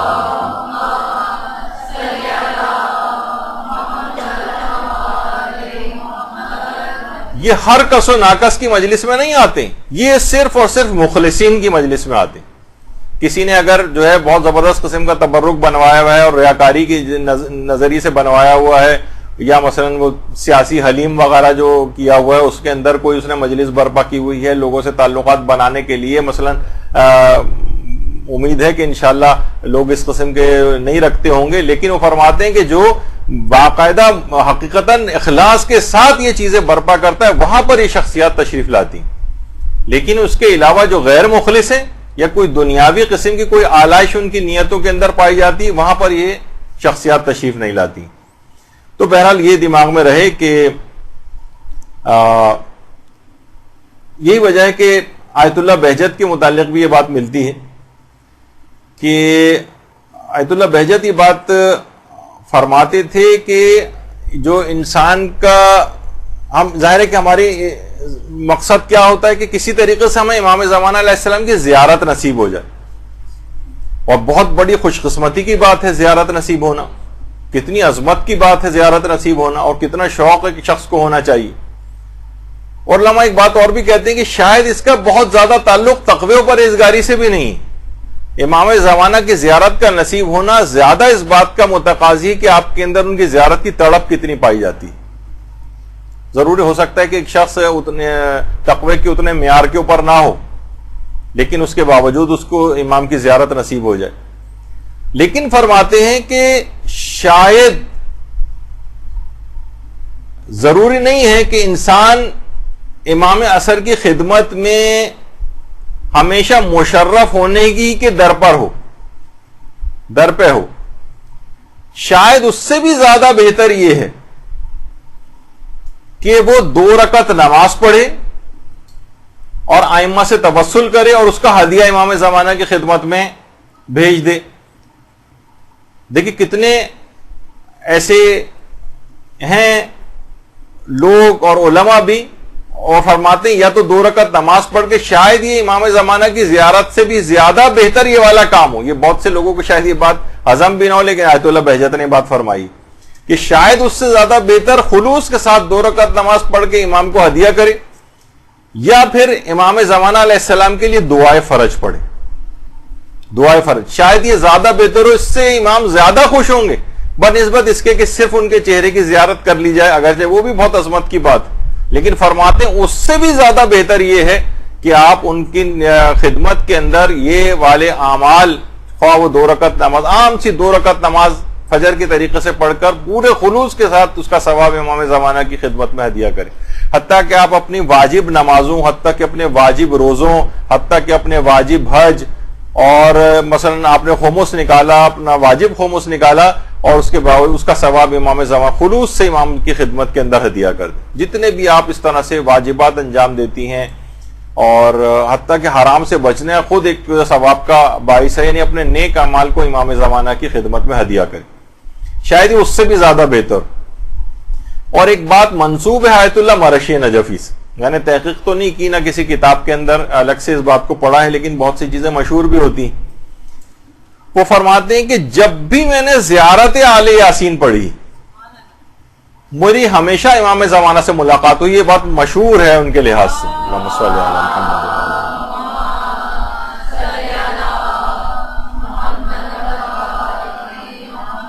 اور فرماتے ہیں اگر کسی شخص نے 40 دفعہ زیارت آل یاسین پڑھی، 40 مرتبہ، تو میں نے کوئی شخص ایسا نہیں دیکھا کہ اس نے 40 مرتبہ زیارت آل یاسین پڑھی اور اس کی امام زمانہ سے ملاقات نہ ہوئی، مکمل خلوص کے ساتھ البتہ پڑھنا۔ اور آیت اللہ عبد الکریم کشمیری فرماتے ہیں کہ اگر آپ یہ بات چاہتے ہیں کہ آپ 1 گھنٹہ خدمت امام زمانہ میں حاضر ہوں، اگر آپ چاہتے ہیں کہ 1 گھنٹہ خدمت امام زمانہ میں حاضر ہوں اور ان سے فیوض و برکات کو آپ حاصل کریں، تو خلوت کی جگہ پر بیٹھ کر زیارت آل یاسین پڑھیں۔ گویا آپ 1 گھنٹہ امام زمانہ کی خدمت میں حاضر رہ کر جو فیوض و برکات آپ کو حاصل ہوتے ہیں وہ زیارت آل یاسین پڑھنے سے حاصل ہو جاتی ہیں۔ اور گویا بالکل ایسے ہی ہوتا ہے جیسے آپ امام زمانہ علیہ السلام کے سامنے بیٹھے ہو، یعنی زیارت آل یاسین پڑھنا ایسا ہی ہے۔ آیت اللہ عبد الکریم کشمیری فرماتے ہیں کہ جیسے آپ امام زمانہ کی خدمت میں بیٹھے ہوئے ہوں۔ تو اور یہ سب چیزیں کیا ہیں؟ یہ آپ کو امام زمانہ کا منظور نظر بناتی ہیں یہ سارے اعمال۔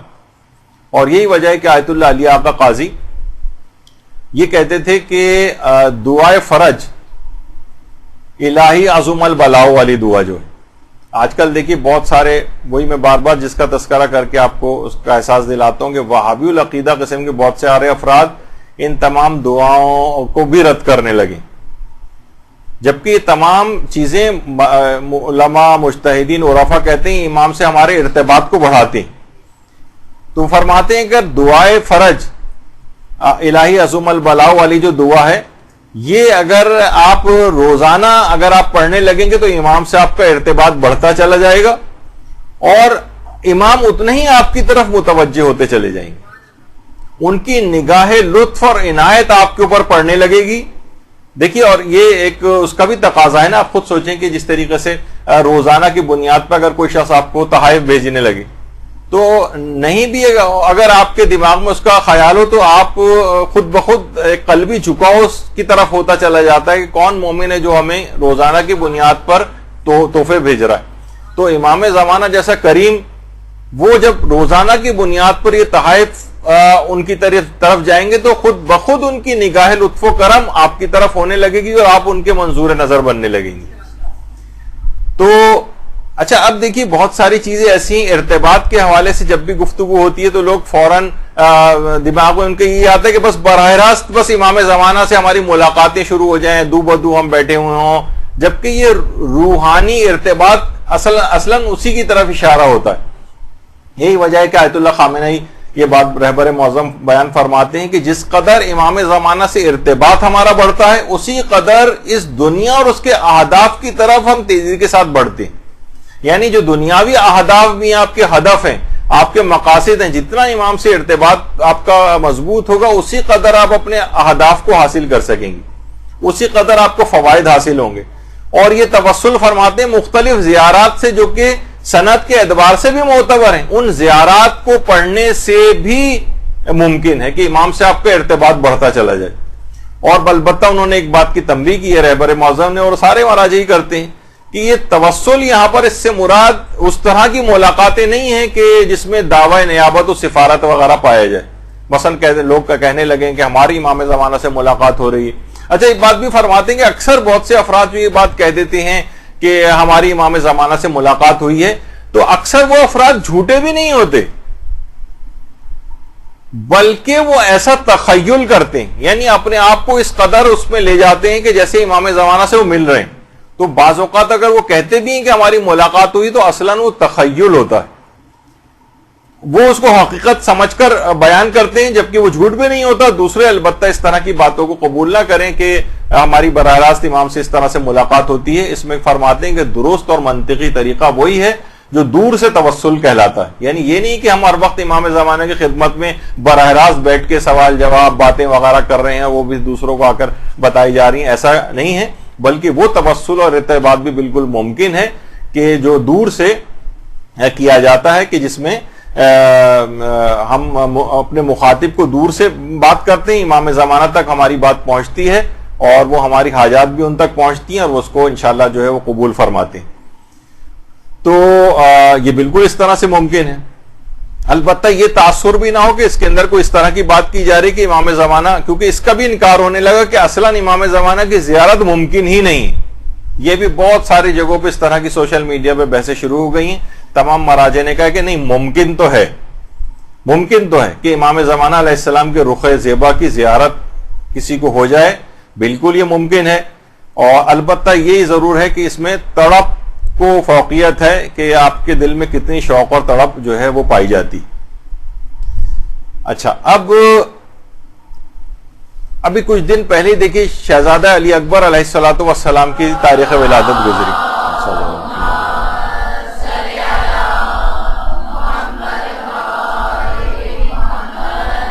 علماء بیان فرماتے ہیں حضرت علی اکبر علیہ الصلوۃ والسلام امام زمانہ علیہ السلام کی شبیہ، اور حضرت امام زمانہ علیہ السلام حضرت علی اکبر علیہ السلام کی شبیہ.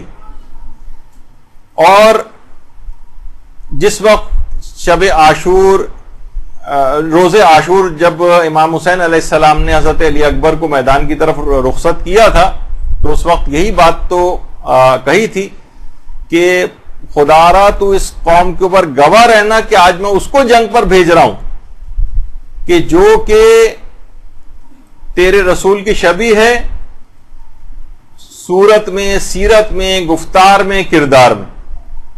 اور جب بھی کبھی ہم تیرے رسول کو دیکھنے کے مشتاق ہوتے تھے تو ہم علی اکبر کو دیکھ لیا کرتے تھے، ہم اس کی جانب نظر کرتے تھے. تو جابر بن عبداللہ انصاری سے بھی روایت ہے کہ جو ہمارے امام زمانہ علیہ الصلوۃ والسلام ہیں، اللہم صلی علی محمد وعلی محمد،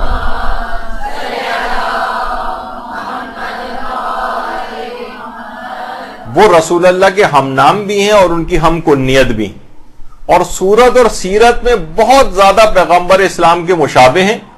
تو اگر کسی شخص کو بھی زیارت نصیب ہوتی ہے امام زمانہ علیہ السلام کی، تو گویا اس کو رسول خدا کی بھی زیارت نصیب ہو گئی اور اسے شہزادہ علی اکبر کی زیارت بھی نصیب ہو گئی. درود بھیجیے محمد علی محمد صلی اللہ علیہ وسلم.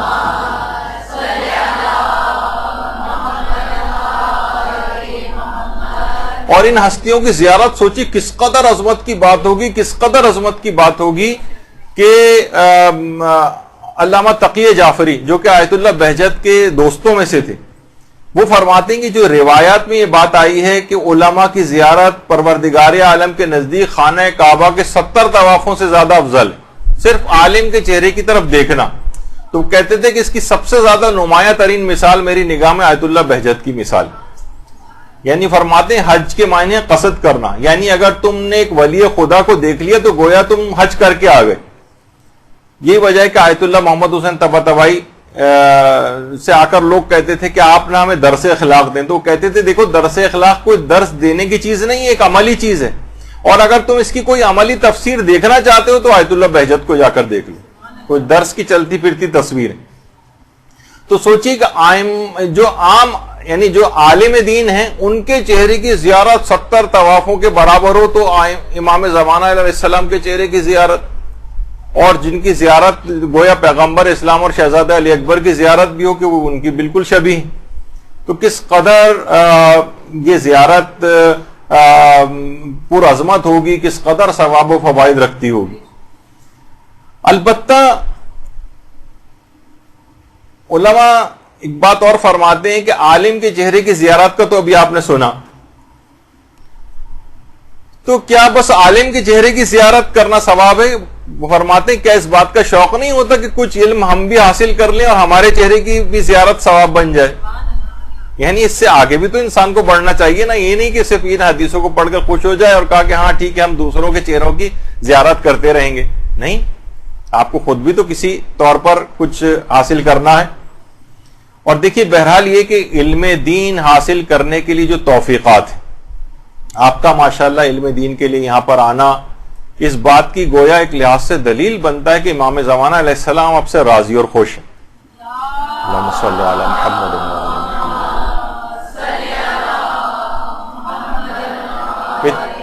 اتنی شدید گرمی میں اس قسم کے جبکہ مصروفیات ہیں گھروں کے اندر، اس میں بھی ان کو چھوڑ کر مدرسے علم حاصل کرنے کے لیے آپ کا آنا انشاءاللہ اس بات کی علامت اور ایک نشانی بنتا ہے کہ امام زمانہ آپ سے راضی اور خوش ہوں گے. تو بہرحال اپنی اس نسبت کی حفاظت کریں اور اس کو کنٹینیو کریں علم کے سلسلے کو. آیت اللہ شیخ عبد الکریم حائری، انہوں نے خواب میں دیکھا کہ حضرت امیر المومنین علیہ الصلوۃ والسلام قوم تشریف لائیں. صلی اللہ علیہ محمد.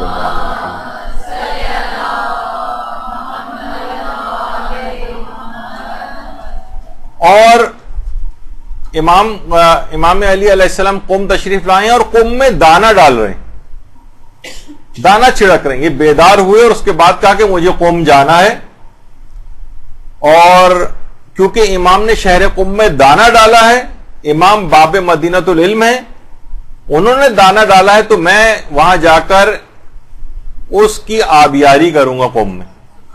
اور اس کے بعد قوم تشریف لائے اور وہاں حوض علمیہ قوم کی بنیاد رکھی. اچھا، حوض علمیہ قوم کسی عمارت کا نام نہیں، یہ ایک سسٹم آف ایجوکیشن ہے، دینی تعلیم کا ایک سسٹم کا پورا نام حوضہ کہلاتا ہے. اس سے مراد کوئی عمارت نہیں، اس کے اندر سینکڑوں ہزاروں مدارس کا ایک سسٹم ہے، اس کو حوضہ کہا جاتا ہے. حوض علمیہ قوم کی بنیاد رکھی، اور اس کے بعد یعنی اخلاص کے ساتھ، یعنی صرف ایک خواب دیکھا اور کہا کہ نہیں، امام نے جب کہا ہے جب وہاں پہ دانہ ڈالا ہے تو میں اس کی آبیاری جا کر کروں گا، عزم اور ارادے کے ساتھ آئے اور اس طرح سے منظور نظر امام کے ہو گئے. دیکھیے یہی تو ہے نا امام زمانہ کا منظور نظر بنانے والے اعمال، علم کے لحاظ سے ایسی خدمت کی کہ وہاں پر ایک حوضے کی بنیاد ڈالی، اور آج ہم دیکھتے ہیں کہ وہ حوضہ لاکھوں علماء وہاں سے بن بن کر نکل رہے ہیں، اور کتنے ہزاروں لاکھوں طالب علم جو ہے وہاں سے استفادہ کر رہے ہیں، اور پھر یہ چیز پوری دنیا کے اندر جا کر جو ہے وہ پھیلتی ہے. اسی طریقے سے خواتین وہاں پہ کس قدر استفادہ کر رہی ہیں اور کس قدر علم دین حاصل کر رہی ہیں، اور ایک لحاظ سے وہیں کی تعلیمات منتقل ہو کر یہاں پہ کے جو مدارس ہیں اس کے اندر بھی، یعنی ایک لحاظ سے دیکھا جائے تو وہیں سے ہی یہ سب چیزیں بھی کنیکٹڈ ہو جاتی ہیں. تو بہرحال یہ تمام چیزیں ایسی ہیں کہ انسان مکمل اخلاص کے ساتھ دین کے لیے کام کرنا شروع کرے، پھر وہ دیکھے کس طریقے سے امام کو ایسی توفیقات ملیں گی. ثبوت اور دلیل اس بات کی تھی کہ امام زمانہ کی ان کے اوپر خاص نگاہ کرم ہو گئی تھی جب انہوں نے آ کر اس سلسلے میں کام کیا، امام کے منظور نظر بنے. اور اس کے بعد دیکھیے آج تک شیخ عبد الکریم حائری اگرچہ دنیا سے رخصت ہو گئے، لیکن کس قدر نامہ اعمال میں ان کے ثواب لکھا جاتا رہے گا. لاکھوں علماء، لاکھوں طالب علم کہاں کہاں تبلیغات کا جو کام کریں، سب کے اندر وہ حصے دار ہو گئے. اچھا، اس قدر اس کی اہمیت ہے کہ آیت اللہ بہجت یہ کہتے تھے کہ ایک دفعہ میں نے آیت اللہ علی آقا قاضی کو کوئی خواب میں دیکھا.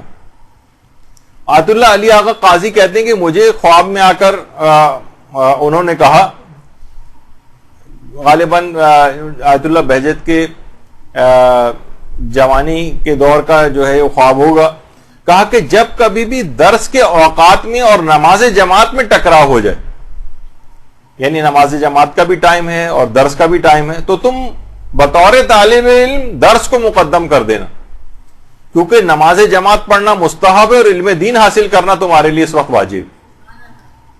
تو اس سے اندازہ ہوتا ہے کہ علم دین حاصل کرنے کی کس قدر اس کی ضرورت ہے، کس قدر اہمیت ہے.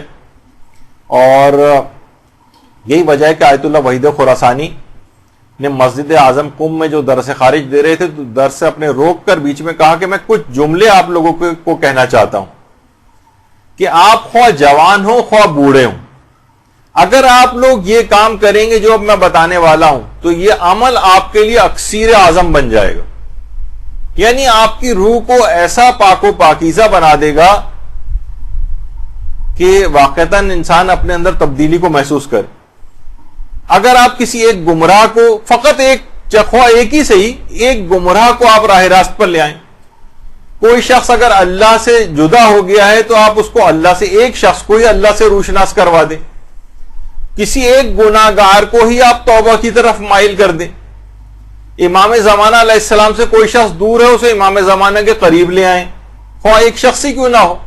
اور ان مبارک ایام جیسے کہ یہی ابھی نیمہ شعبان ہے، رمضان ہے اور شب قدر وغیرہ ہے، اس کی اہمیت سے اور عظمت سے کسی کو روشناس کروا دیں. کسی شخص کو ایک فقہی مسئلہ ہی یاد کروا دیں. کوئی شخص اگر کسی دینی مشکل میں یا شبہ وغیرہ میں گرفتار ہے تو اس کا وہ دینی مشکل اور شبہ اس کو آپ رفع کروا دیں. تو اس طرح سے آپ یتیمان آل محمد کی کفالت کرنے لگیں گے، یعنی جس قدر بھی ممکن ہو سکے.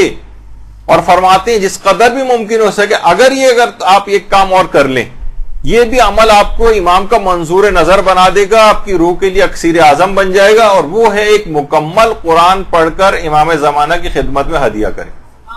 ایک مکمل قرآن.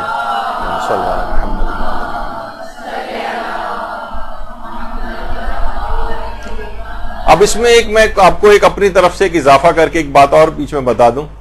اگر ایسا ممکن ہو جائے کہ جیسے آج 15 شعبان ہے، آج سے آپ اس کام کا آغاز کریں، روزانہ ایک ایک پارہ اس طرح سے پڑھتی ہوئے جائیں کہ یہ قرآن اس وقت ختم ہو جب شب 23 رمضان شب قدر آ جائے، اور اس شب 23 رمضان کو اس ختم قرآن کا ثواب آپ امام زمانہ علیہ السلام کو ہدیہ کر دیں. تو یہ تمام مکمل قرآن، اور یہ جب سب آپ کے سارے اعمال اور ساری تقدیرات یہ جب شب قدر میں امام زمانہ علیہ السلام کی خدمت میں پہنچیں گے، سوچیں گے اس تحفے سے امام کس قدر خوش ہوں گے. اور آیت اللہ وحید خراسانی ایک اور بات فرماتے ہیں کہ اگر آپ نے ایک قرآن امام زمانہ کو ہدیہ کیا تو فرماتے ہیں کہ آپ کو معلوم ہے کہ اس کے کیا معنی ہیں. ایک قرآن اگر آپ نے امام زمانہ کو ہدیہ کیا گویا آپ نے 1,24,000 انبیاء کو قرآن ہدیہ کیا. 1,24,000 انبیاء کو قرآن ہدیہ کرنے کا ثواب آپ کو ملتا. اور تو بہرحال آیت اللہ وحید خراسانی نے ایک بات اور فرمائی کہ اگر آپ تلاوت قرآن کو ہدیہ کرنا چاہیں امام کو تو انشاءاللہ آپ قیامت میں امام زمانہ علیہ السلام کے ساتھ محشور ہوں گے.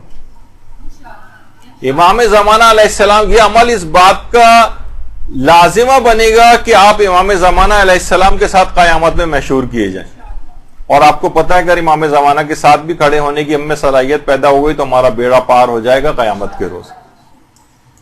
تو امام زمانہ کی ایسی لطف اور ایسی عنایت اس تلاوت قرآن یا اس ختم قرآن جو آپ ان کی خدمت میں پیش کرتی ہیں وہ آپ کو ایسا منظور نظر بنائے گی کہ وہ اپنے ساتھ قیامت کے روز بھی آپ کو اپنے ساتھ رکھیں گے.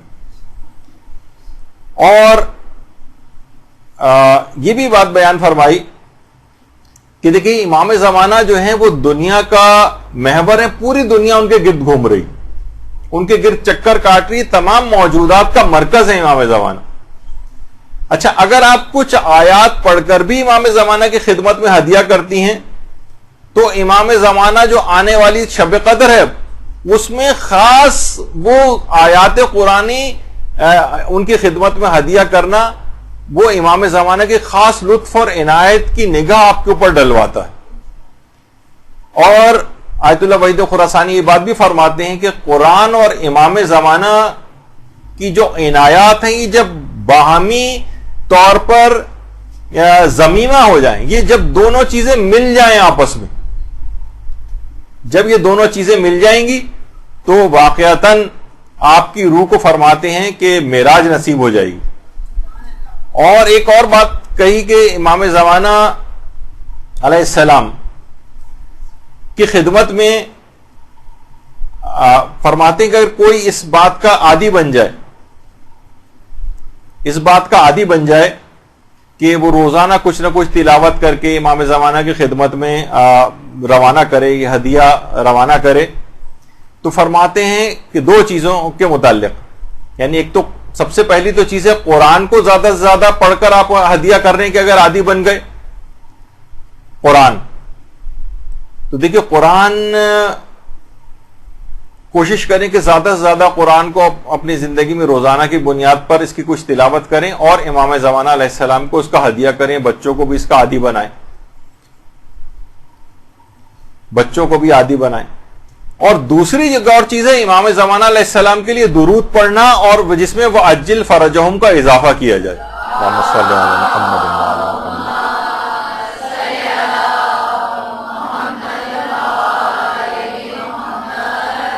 تو اس کے بہت زیادہ آثار معنوی یہ آپ کو محسوس ہوں گے، بہت زیادہ. یہی وجہ ہے کہ آیت اللہ بہجت سے کوئی آ کر کہتا تھا کہ آپ ہمیں بتائیں کہ ہم کوئی ایسا عمل ہمیں بتائیں کہ ہمیں بہت زیادہ اشتیاق ہے امام زمانہ علیہ السلام کی زیارت کا، کوئی دعا بتائیں. تو آپ فرماتے تھے کہ زیادہ سے زیادہ درود پڑھو اور امام زمانہ علیہ السلام کی خدمت میں ہدیہ کرو، انشاءاللہ تم کو ان کی زیارت نصیب ہو جائے گی. تو بہرحال خود کا ایک تو ہے کہ بہت زیادہ، اور ایک بات اور آیت اللہ بہجت سے منسوب ہے، البتہ اس لحاظ سے میں نے الگ سے اس کی کوئی تحقیق نہیں کہ کس جگہ پہ انہوں نے بات کہی، لیکن بہت زیادہ یہ بات ان سے کہی جاتی ہے. اور وہ ظاہر ہے وہ ساری چیزیں وہی ہیں جو ابھی آپ نے نیمہ شعبان میں اعمال جو خاص طور پہ جو ابھی انجام دیے ہیں اس میں کہا کہ جو ان اعمال کو انجام دے گا، اور جو آپ کو چاہیے کہ ان اعمال کو انجام دیں، جو ابھی آپ نے کل رات کو بھی انجام دیے ہیں، اب دیکھیے گا اس کے اندر کون کون سے کوئی چیز رہ تو نہیں گئی، عمومی زندگی میں بھی اس کو رائج کرنے کی وہ کوشش کریں. تو فرماتے ہیں اگر آپ نے شب نیمہ شعبان میں یا شعبان کی 15 کو یہ اعمال انجام نہیں دیے تو قیامت کا دن آپ کے لیے حسرت کا دن بن جائے گا، حسرت کا، یعنی وہاں جا کر افسوس کریں کاش. ہاں دوسری ایک اور چیز کی یہ خود انجام نہ دیے اور دوسرے لوگوں کو اس کی ترغیب نہ دی، ترغیب بھی دینی ہے، خود بھی انجام دینے. ان میں ایک فرماتے ہیں وہ جو اعمال ہیں اس کے ایک تو 15 شعبان کا ایک جو غسل ہے، بہرحال وہ رجائے مطلوبیت کی نیت سے کیا جاتا ہے، لیکن بہرحال جو اعمال ہیں اس روز کی. دوسری چیز 100 مرتبہ استغفر اللہ اور 100 مرتبہ تسبیحات 4 اور زیارت امام حسین پڑھیں، خواہ مختصر ترینی کیوں نہ ہو، السلام علیکہ یا ابا عبداللہ الحسینی اگر پڑھی جائے.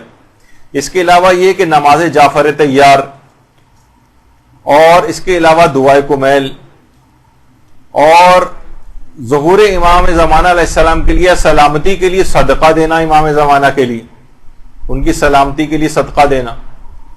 یہ لوگوں کو بھی اس کی ترغیب دلانی چاہیے، لوگوں کو زیادہ سے زیادہ ترغیب دلانی چاہیے.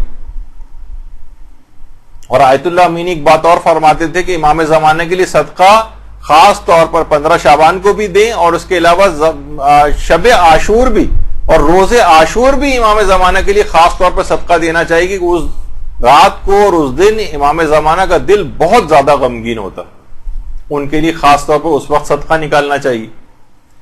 اور آیت اللہ بہجت اور کہتے تھے کہ جو سب سے بڑی مصیبت ہے، یہ 2 چیزوں سے مصیبت دور ہو سکتی ہے آج کی، ایک تو سورہ مومنون کی تلاوت سے اور امام زمانہ علیہ السلام کے لیے صدقہ دینے سے. ہم جن مصیبتوں کے اندر گرفتار ہیں تو زیادہ سے زیادہ اس لحاظ سے صدقہ دینا. دیکھیے ایران کے اندر تو باقاعدہ اس طرح کی بہت ساری چیزیں بہت وہاں پر رائج ہیں کہ وہاں جانور باقاعدہ ذبح کر کے اور گوسفند بھی ذبح کیے جاتے ہیں، اور ایک ایک وقت میں 70 جانور ذبح کر کے امام زمانہ کو صدقہ کیے جاتے ہیں باقاعدہ. تو اس کے علاوہ دعائے فرج، کچھ آیت اللہ وحید خراسانی نے کچھ اعمال اور بتائے ہیں جس کے اندر ایک دعائے فرج بھی ہے. دعائے فرج کو زیادہ سے زیادہ پڑھنے کی بہت زیادہ ہلاکت و گمراہی سے بچنے کا ایک نسخہ بھی بتایا گیا ہے. اور اس کے علاوہ جیسے کہ ابھی آیا امام زمانہ کے لیے زیادہ سے زیادہ فرج کی دعا کرنا، جب بھی کہتے تھے کہ تمہیں قینچی سے اپنی آنکھوں کے سامنے پڑے ہوئے 1,00,000 سے زائد حجابات کو بھی کاٹ دینا چاہیے جو دیدار حضرت امام زمانہ سے روکتے ہیں. اور وہ قینچی کیا ہے؟ اللہم عجل لولیک الفرج والی دعا. اس کے ذریعے ان حجابات کو کاٹتے چلے جاؤ اس دعا کے ذریعے. تو اس کو اپنی زندگی میں جتنا زیادہ رائج کریں گے اتنا امام زمانہ کے قریب ہوتے چلے جائیں گے. اس کے علاوہ ابھی جو یہ بات آئی تھی کہ دنیا اور آخرت کی ہر سعادت حاصل ہو جاتی ہے کہ روزانہ سورہ یاسین کو پڑھ کر امام زمانہ کو ہدیہ کیا جائے. اس کے علاوہ ایک چیز اور بھی ہے، اور وہ ہے نماز کو اول وقت میں انجام دے کر اس کا ثواب امام کو ہدیہ کرنا. یہ خود امام کا منظور نظر بننے والا ایک عمل. انسان مومن امام کا منظور نظر بن جاتا ہے. اور آیت اللہ وحید خراسانی ایک بات اور فرماتے ہیں، ہاں یہ دیکھیے بھی آیت امام خمینی کے لیے بھی ملتا ہے کہ ہر نماز کو اس کے اول اوقات میں اس طرح سے انجام دے رہے تھے، حتیٰ کہ جس وقت وہاں سے تشریف لا رہے تھے فرانس سے جلا وطنی ترک کر کے، تو اس وقت بھی نماز شب کو بھی اور نماز فجر کو بھی بالکل اول اوقات کے اندر انجام دیا تھا. آیت اللہ وحید خراسانی فرماتے ہیں کوشش کریں کہ حتمن، یہ جملہ ہے ان کا، کوشش کریں کہ حتمن نماز فجر کے فوراً بعد دعائے عہد کی تلاوت کریں جو مفاتی کے آخر میں. فرماتے ہیں حتمن کوشش کریں کہ حتمن نماز فجر کے بعد دعائے عہد کی تلاوت کریں، اور کہہ رہے ہیں کہ کوشش کریں کہ دعائے توسل کو روز پڑھیں. حتیٰ کہ فرماتے ہیں کہ کوشش کرو کہ ایک دن بھی ناغا نہ ہو. یہ عمل آپ کو امام زمانہ کا منظور نظر بن، ایک دن بھی ناغا نہ ہو. اور امام زمانہ کے لیے جو تلاوت قرآن کی بات ہو رہی تھی تو فرماتے ہیں کتنی تلاوت، یا تو آدھا جز یعنی آدھا پارا، یا فرماتے ہیں ایک پورا جز، اور اس سے بھی بہتر ہے کہ اس سے بھی زیادہ تلاوت کر کے ہدیہ کیا جائے روزانہ. یا تو آدھا پارا یا ایک پارا، اور ایک پارے سے زائد ہو جائے تو اور بہت اچھا ہے. تو یہ ہونا چاہیے. اور رمضان ابھی آگے آنے والا ہے، فرماتے ہیں کوشش کرو کہ رمضان میں 2 قرآن ختم کرو. 2 قرآن، ایک قرآن ختم کر کے حضرت امیر المومنین علیہ السلام کو ہدیہ کرو،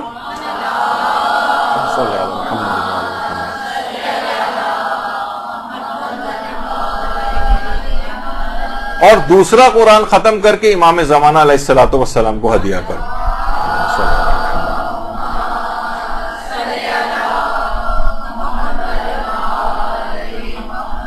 اور فرماتے ہیں کہ ایک عمل اور ایسا ہے جو صبح اور شام کو انجام دینا ہے، وہ یہ ہے کہ 11 مرتبہ سورہ توحید کی تلاوت کر کے صبح کے وقت، نماز فجر کے بعد ہو تو اور اچھا ہے، پڑھ کر امام زمانہ کو ہدیہ کریں، اور رات کو سونے سے پہلے 11 دفعہ سورہ توحید پڑھ کر امام زمانہ کو ہدیہ کریں. 11. تو فرماتے ہیں یہ عمل آپ کی روح کے لیے اکسیر اعظم بن جائے گا. اور یہ بھی فرماتے ہیں کہ یہ عمل ایسا ہے کہ یہ جو سورہ ہے، یہ جو سورہ توحید کو اگر آپ پڑھ کے امام کو ہدیہ کریں تو یہ عمل کبھی بھی امام کی بارگاہ سے یہ تحفہ رد نہیں ہوتا، یہ لازمی قبول کیا جاتا ہے. اور یہ بھی بات بیان فرماتے ہیں کہ دیکھیے اگر آپ سورہ توحید کی تلاوت کریں تو اس کے مطابق 3 مرتبہ اگر کوئی شخص سورہ قل هو اللہ احد کی تلاوت کرے تو یہ جو جتنی بھی آسمانی کتابیں ہیں، توریت، زبور و انجیل و قرآن، اس کو پڑھنے کا ثواب اس کو ملتا ہے. اور پھر اس کو یعنی 3 دفعہ پڑھنے پر بھی یہ تمام آسمانی کتابوں کو پڑھنے کا ثواب ملتا ہے، اور یہ امام زمانہ کو ہدیہ کیا جاتا ہے. اور اس میں تو آپ 11 مرتبہ صبح اور 11 مرتبہ شام کو، آپ رات کے وقت آپ اس کو امام کو ہدیہ کریں گی، یعنی 22 دفعہ سورہ توحید. تو یہ کس قدر ثواب اور فضیلت آپ کو امام زمانہ کس قدر قریب یہ عمل کروا دے گا. اور وہی بات انہوں نے کہا کہ یہ ایک ایسا تحفہ ہے جو امام کی بارگاہ سے کبھی رد نہیں ہوتا.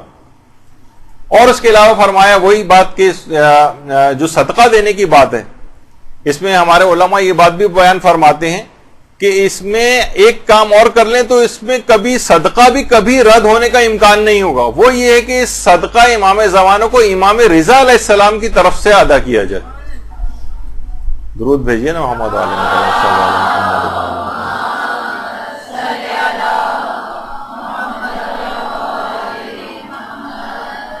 اچھا، البتہ یہ ضرور ہے کہ عام طور پہ لوگ یہ کرتے ہیں کہ امام زمانہ کا صدقہ نکالا اور خود کھاتے ہیں کہ برکت ہوگی اس میں، یا خود کھانے کے بعد یا اپنی اولاد کو کھلا دیتے ہیں وہ صدقہ نکال کر. یہ نہ ہو. باقاعدہ آیت اللہ حافظ بشیر نجفی کا بھی سلسلے فتویٰ میں سوال پوچھا گیا کہ چہاردہ معصومین کے نام کا جو صدقہ نکالا جاتا ہے تو کیا اس صدقے کی رقم کو نکال کر خود اپنے یا بچوں پہ استعمال کر سکتے ہیں؟ تو انہوں نے فرمایا کہ اس کا صحیح ثواب اسی صورت میں ملے گا جب کسی غریب شیعہ کو یہ دیا جائے، یعنی خود نہ کھائیں اس کو. اور یہی سوال میں بھی اس کو ڈسپلے نہیں کر سکا، لیکن آیت اللہ سیستانی کا بھی یہی جواب آیا تھا کہ وہ فرماتے ہیں کہ ضروری ہے کہ کسی غریب شیعہ ہی کو جو ہے وہ دیا جائے. اچھا، بہت سے لوگ آج کل اس عمل کو، اب دیکھیے ہر چیز کے متعلق انحرافات آ رہے ہیں کہ امام زمانہ کے لیے صدقہ نکالنا ہی جناب فرماتے ہیں کہ بہت سے لوگ یہ بھی کہنے لگے ہیں آج کل کہ یہ بدعت ہے. تو آیت اللہ اسحاق فیاض سے بھی باقاعدہ یہ سوال پوچھا گیا، انہوں نے کہا کہ خیر بدعت نہیں، یعنی بدعت نہیں ہے بلکہ ثواب ہم دارد، اس میں تو ثواب ہے امام زمانہ کے لیے صدقہ نکالنے. اور یہی بات آیت اللہ زنجانی سے بھی پوچھی گئی، انہوں نے کہا بدعت نیست بلکہ سنت است. تو بہرحال اب تو کیونکہ کافی اس سلسلے میں وقت گزر چکا ہے، یقیناً آپ ساری رات کو جاگی ہوں گی شب نیمہ شعبان، کیونکہ حضرت امیر بھی 3 راتوں میں سوتے نہیں تھے، جس میں شب 15 شعبان بھی تھی. اور اس کو جاگنے کا اس قدر ثواب تھا کہ تمام قلوب جس روز مردہ ہو جائیں گے وہ اس کا دل مردہ نہیں ہوگا جو اس رات کو جاگا ہوگا. تو وہی والی بات آیت اللہ وحید خراسانی کی، وہ فرماتے تھے کوئی بھی عمل بس اب ایسا نہ ہو کہ جو کہ امام کے قلب نازنی کو زخمی کرے.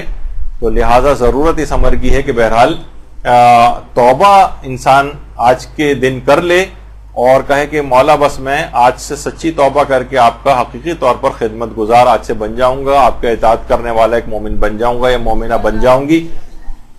اور ایک خاص قسم کا درود وہی جو وَعَجِّلْ فَرَجَهُمْ والا جو ہے، یہ امام زمانہ کے مددگاروں میں شامل کروا دینے والا درود ہے. یعنی یہ بھی امام زمانہ کا منظور نظر بنائے گا، اس کو کثرت کے ساتھ اس کا ورد کریں.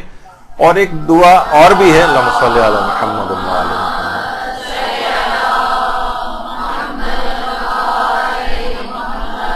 اس دعا کو بھی یا نور النور یا مدبر الامور والی جو دعا ہے، اس کو بھی اگر اپنا ورد رکھے تو اس کے متعلق بھی کہا جاتا ہے اس کا پڑھنے والا امام زمانہ علیہ السلام کے ساتھ اس کا حشر یعنی وہ محشور کیا جائے گا. اچھا، اب امام زمانہ علیہ السلام، بس آخری بات یہ کہ کسی نے ایک عالم سے پوچھا کہ امام زمانہ علیہ السلام کب ظہور فرمائیں گے؟ تو انہوں نے ایک بڑا عجیب جملہ کہا، لیکن حقیقت میں وہ بہت ہی بلیغ بات ہے کہ امام زمانہ اس وقت ظہور کر لیں گے جب ظہور اور غیبت تمہارے لیے یکساں ہو جائے. یعنی جس طرح ظہور کے بعد آپ امام زمانہ کی اطاعت کرتے، اتنی ہی اطاعت آپ کو غیبت میں بھی کرنی. یعنی اگر آپ اس نقطے کو پالیں، اب یہ نہیں کہ امام جب آئیں گے تب میں ان کی اطاعت کروں گی. ارے بھائی، امام تو ابھی بھی موجود ہے، صرف آپ کی نگاہوں سے تو غائب ہے، ان کی اطاعت اب بھی آپ کو ایسی کرنی. جب غیبت اور ظہور آپ کے لیے برابر ہو جائے تو گویا امام آپ کے لیے ظاہر ہو گئے، پھر آپ کو الگ سے کسی ظہور وغیرہ کی ضرورت نہیں. جیسے کہ میں اکثر پچھلی نشستوں میں بھی بات کہہ چکا ہوں کہ امام مثلا ظہور کریں گے بھی اور کوفے کے اندر اپنا دارالخلافہ بنائیں گے اور وہاں پر رہیں گے، اور ہم پاکستان میں ہوں گے، تو ہم کب اتنے زیادہ ہم ان کی خدمت میں جا سکیں گے؟ اس وقت بھی ہم سالہ سال ہو سکتا ہے کہ ان سے ملاقات نہ ہو، اور ان کی جو مصروفیات ہوں گی اور جو دیگر چیزیں ہوں گی. ہر مومن اس طرح سے تو نہیں ہوگا کہ ہر وقت ان کی خدمت میں جا کر بیٹھ جائے. تو جس طرح اب ہوگا گویا امام جو ہے کسی دوسری جگہ پر ہیں اور ہمیں رہتے ہوئے یہاں پر بھی ان کی ویسے ہی اطاعت کرنی. تو بس آخر میں ہم یہی کہیں گے کہ مولا وہ جو آپ کے جد امجد حضرت امیر کہتے تھے نا کہ پروردگار تو بالکل ویسا ہی خدا ہے جیسا میں چاہتا تھا، اب تو ویسا اپنا بندہ مجھ کو بنا لے جیسا تو چاہتا ہے. تو ہم بھی یہ کہیں گے کہ مولا آپ جیسے امام برحق ہم چاہتے تھے ویسے ہی آپ امام برحق ہیں. اب آپ بھی جس طرح سے ایک سچا اور محب آپ اپنے شیعہ کو دیکھنا چاہتے ہیں، آپ بھی ویسا اپنے نگاہ کرم سے ہم کو بنا دیں. اور پھر آخر میں وہی بات کہ ہو سکتا ہے کسی جگہ سے آپ گزر رہے ہوں، کہیں آپ تشریف فرما ہوں، آپ کو پہچان نہ سکیں، لیکن آپ اس جگہ سے گزرتے ہوئے ہمارے سلام کو قبول کر لیجئے گا. وصلی اللہ علی محمد وآلہ الطیبین الطاہرین. یہاں پر گفتگو ہم روکتے ہیں اور چند منٹس کے لیے آپ کے پاس ابھی ٹائم ہے، جس کے اندر جو بھی آپ کو آج کے دن کی مناسبت سے کچھ قصیدے پڑھنے ہوں، کوئی چیز اس طرح سے کرنی ہو، وہ آپ انشاءاللہ کوشش کریں کہ اس درس کے بعد آپ ان قصیدوں کو پڑھیں، تاکہ آج جشن کا بھی ایک فضا ہے جو کہ ریکوائرڈ ہوتی ہے، وہ بھی چیز پوری ہو جائے. وہ صلی اللہ علی محمد وآلہ الطیبین الطاہرین. یا مولا